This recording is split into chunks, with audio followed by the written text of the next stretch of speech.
Welcome to HB Reddit Stories. Today we will see stories of r/am I the a-hole? Am I the a-hole for leaving a family gathering and taking the cake with me after getting my feelings hurt? I, 27F, hit 1 year sober, from alcohol, at the beginning of the year. This was a huge accomplishment for me. It was bigger to me than finishing college. I told my family that next time we were together for family dinner I had something to celebrate. This all happened at my mom's. The kids were playing and the adults were hanging out. I took the moment to share that I'd reached 1 year sober and how good I felt about it. They went with, "Oh, that's what you were talking about, and has it been a year already?" I am embarrassed to admit I hoped someone would say they're proud of me. My brother-in-law Steve looked at my sister and they both said, "Well," at the same time, and she said, "Since we're all here, niece, just got into a specific gymnastics thing. It's been a long road but she did it." Steve popped some wine they'd brought and started giving everyone glasses/cups. He made eye contact with me and his face fell. I had this gnawing feeling, so got up from the table. I took a walk. I tried to get through the moment mentally so I could be present for my niece to celebrate her success. But when I got back to the house my sister asked me why I left without saying anything. I said I needed a minute to myself. She looked at me funny and said, "Okay." I said I'd shared something I was very proud of and she bulldozed over it. My mom put her hand up and asked me what my news was. I said that I'd told them. I hit 1 year sober. Mom said my generation always wanted praise for doing the bare minimum. That wasn't an accomplishment, it was just what I needed to do, like graduating high school. I tried to make it through to dinner but found myself just not in the mood anymore. I decided to go home. Here is the direct thing I am being called a butthead for. ID brought a small berry chantilly cake, my favorite, to share after dinner. It was the thing I decided I earned. The kids had definitely seen it. On my way out I decided to take it home with me. I guess when they realized the cake wasn't in the garage fridge anymore, my sister called to ask me why I took it. I said I did because it was my cake to celebrate my accomplishment. She said, word for word, "Are you serious? Oh my God, Emma, grow up. You are such a effing baby." My mom later texted me directly to tell me how disappointed she was that I threw a tantrum because my niece got more attention than me. I don't think her read of what happened is right, but that is why I am asking you guys. Am I the a-hole because I took home the cake in the end? Was that really childish of me, considering the kids saw it and then didn't get any? As I was putting on my shoes to leave, Steve found me and directly apologized and said that he was completely oblivious in the moment. I know he did not do anything to intentionally hurt me. Edit follow up. Hi everyone, I just wanted to follow up and say thank you to everyone for the responses. I have a lot to think about when I next go to therapy, today, actually, and work on. I do want to clear up a few things that I've seen come up a lot on the comments. I am not in AA. I'd tried AA before and it was not compatible for me. It works for a lot of people very well and I'm happy for you if it works for you. So, stuff about the steps and personal inventory are not relevant to me. It wasn't a party for my niece, it was just a family dinner. The cake was mine and wasn't brought for my niece. I didn't take it because I wanted to get back at them. I took it because it's my favorite cake and I wanted to eat it because it was my thing that I earned. I don't know why they opened wine for my niece getting into the gymnastic program. But I also don't think it's my place to say anyone else has a drinking problem, and I'd prefer to have eyes on my own paper. Top comments. They had wine, which naturally excluded you, right after you told them your good news. I am glad you took the cake. OP replies. So at the bottom of the post I talk about my brother-in-law Steve, who is the one who opened the bottle. He apologized directly to me for it and that's what the look he gave me was about, I think. He said that he was just on autopilot with my sister talking and that when he saw me he was like, "Oh F, that was a stupid thing to do." I am not mad at Steve and I know he didn't do it on purpose to upset me or anything. Sweet OP, first, I am not only thrilled for you but I am so proud of you. Honey, you didn't end up with addiction because you had such a supportive and functional family. You are looking for love in the wrong places. When you have a milestone to celebrate, do it with friends, do it at a meeting, do it here, do it on a Zoom call with random strangers, but your family of origin has lost access to the happy occasions in your life. They do not deserve you. Your sister and brother-in-law are rude and petty, but your mom really takes the cake. Being 365 days sober is a big effing deal. She strikes me as the type to tell someone who lost 100 pounds that they've done the bare minimum and are still fat. She's mean. It's time to significantly limit contact with your family. It's very hard, but you've done something way harder. Put yourself first. Love yourself. Celebrate yourself. They know where to find you when they are ready to stop being petty and nasty and self-absorbed. Not the a-hole. Mom, if you actually think that the reason I'm upset is because niece had something to celebrate, then you are not only oblivious but also a huge a-hole, and if anyone is disappointed, it's me being disappointed in you. I'm super happy for niece. But all of the rest of you adults in the room were dismissive and really crappy, and I'm under no obligation to put up with your crap. At least Steve had the decency to apologize for being so oblivious and insensitive. You clearly have no excuse, nor are you excused. Next story. Am I the a-hole for ruining my family's New Year's Eve by refusing to join the fun because I didn't want to be the DD again? Hey Reddit, I, 26F, need some serious perspective. I'm starting to think I might be the a-hole, but I still feel like I'm in the right, lol. Every New Year's Eve, my family has a big party at my aunt and uncle's house, and every year, without fail, I end up being the DD. Don't get me wrong, I love my family, but it's starting to bug me. It's been like this since I was 19, even before I was legally allowed to drink.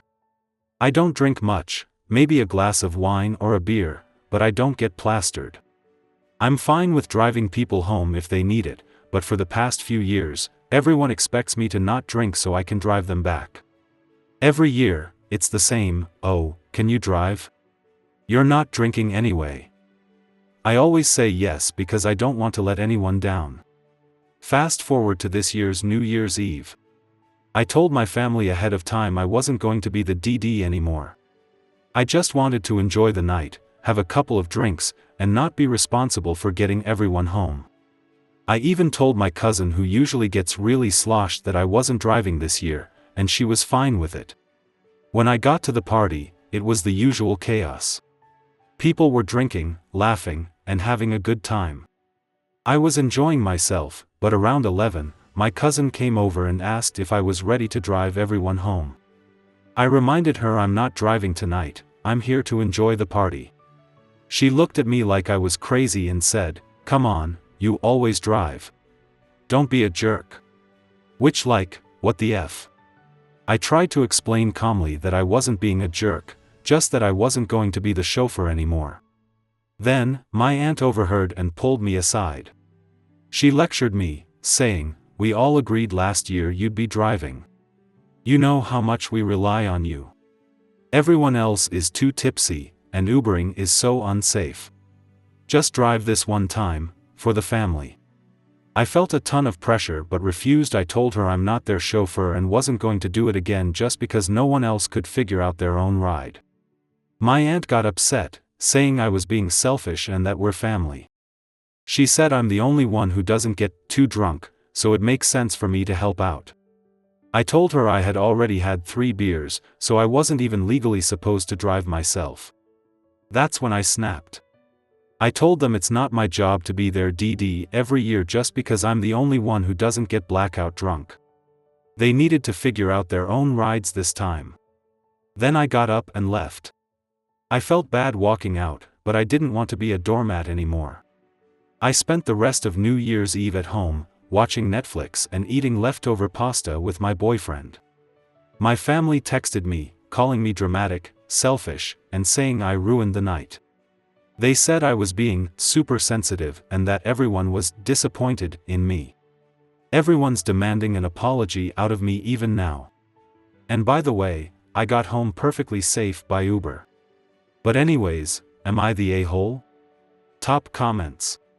You are not the a-hole. Your family is gross. But why didn't your boyfriend spend NYE with you? OP replies. He's a nurse and had a shift that cut into the party.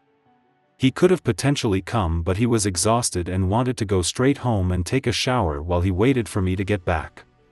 Another reason I didn't want to be the DD, I didn't want to stay out too late cause I wanted to see my boyfriend.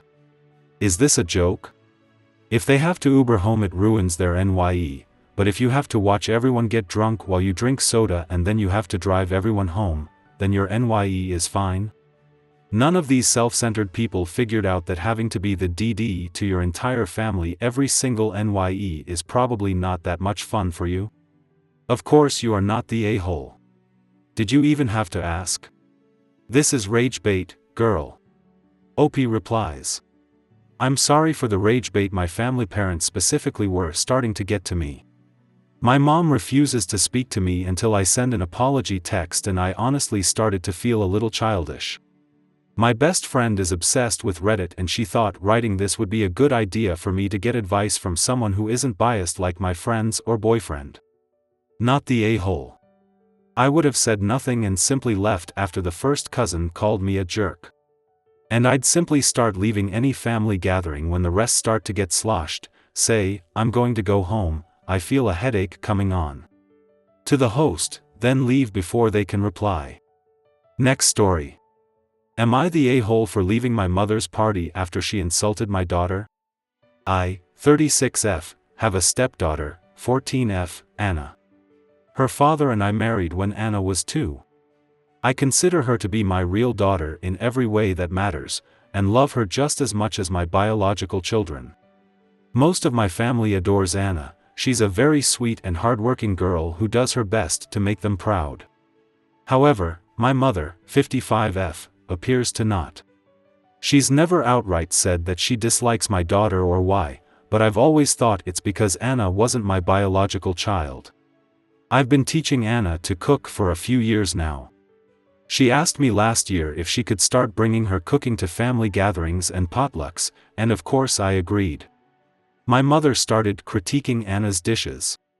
It began with just suggesting she add different spices or cook an ingredient a little longer, but over the past few months it's been getting worse. She doesn't criticize the dishes of any family members. This Thanksgiving, she told Anna that the casserole she made was disgusting and inedible. I told my mother to stop criticizing Anna and that she was doing her best, but she just brushed me off, which was the final straw. My family was in town this week to celebrate my mother's birthday. I had some curry that my mother had made about 6 months ago and given to me to freeze, so I reheated it and brought it to the party, and told everyone Anna had worked very hard to make it just like her grandmother always did. Immediately, my mother started criticizing the curry, saying how Anna had added too much spice and overcooked the chicken.